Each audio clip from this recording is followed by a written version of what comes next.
Green Arrow and his friends are trying to make their way back home, but now they have to deal with a train heading across the entire ocean.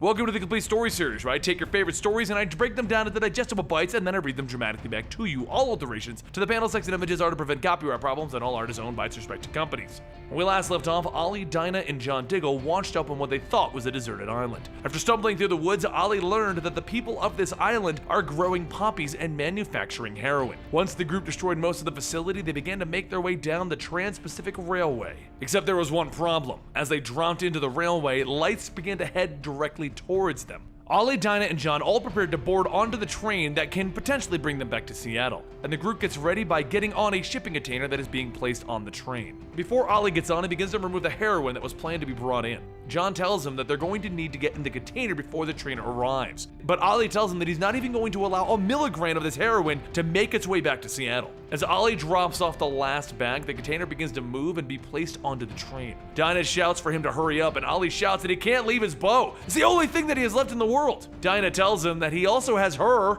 idiot. The train begins to move and John manages to catch onto the side of it, and Ollie gets left behind. As the train pulls off, Ollie fires an arrow into the back door of the last car, barely pulling himself on board. And once inside, Ollie starts to make his way to meet back up with everyone else, and that's when he notices several cars, one with a broken trunk. He takes a closer look and he sees that it seems that someone else stowed away, and had several chemicals on them. On top of the train, Dinah begins to make her way to the other cars ahead, and she notices that there's a party aboard this car. Inside, a man is giving a toast to the maiden voyage of the Empire Express, and to all of the diplomats here that are a part of the intercontinental unity. As the man continues to welcome members from Egypt, Libya, Sudan, Syria, Iran, and Afghanistan, Dinah makes her way into one of the guests' room to slip into something that will help her blend in.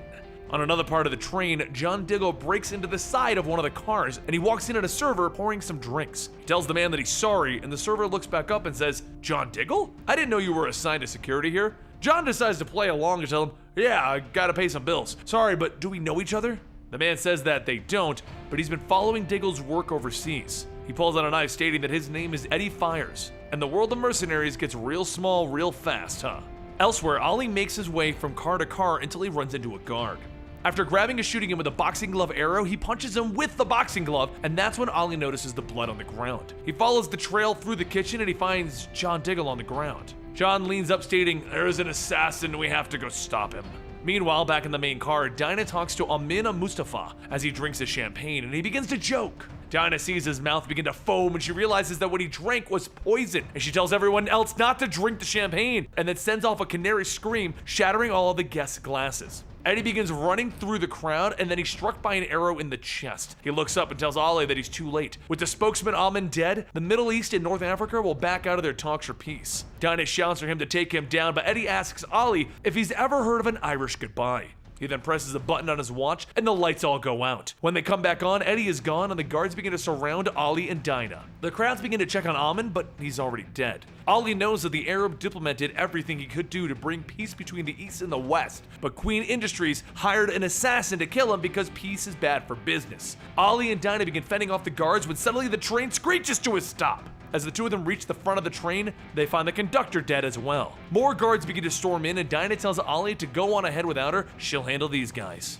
On top of the train, Eddie hits a few more buttons and then the words detonation mode appear. But before Eddie can hit the final button, he sees Ollie's reflection in the watch. Ollie and Eddie begin struggling, kicking each other around, and just as Eddie falls to his knees, he jumps up, cracking Ollie in the jaw. Slightly stunned, Eddie then reaches out and sticks his thumbs into Ollie's eyes, and he tells Ollie that he was only hired to kill one man, but today he's feeling generous. Eddie then fires an arrow which is attached to Eddie's watch, and it hits the ceiling of the tunnel. Back inside, Dinah begins to fight off the last of the guards when suddenly he's electrocuted. As he falls, John tells her that he knows. That guard was shocked to see him do. He runs to the controls to try and get the train moving again, and that's when he sees a car with Eddie in it race by. Dinah gets on top to find out what's going on, and John tells her that he got the engine running, but the damage to the rear car is stopping them. They need to uncouple it. Dinah quickly runs through the guards, giving Ollie a hand, and as she reaches the back, she screams for John to hit it. As the train pulls away, Dinah realizes that she didn't get back on the other side of the train. She runs into the car and seconds later speeds out on a motorcycle. As she drives by, Ollie jumps on and tells her thanks for saving this damsel in distress. Could you be any hotter right now?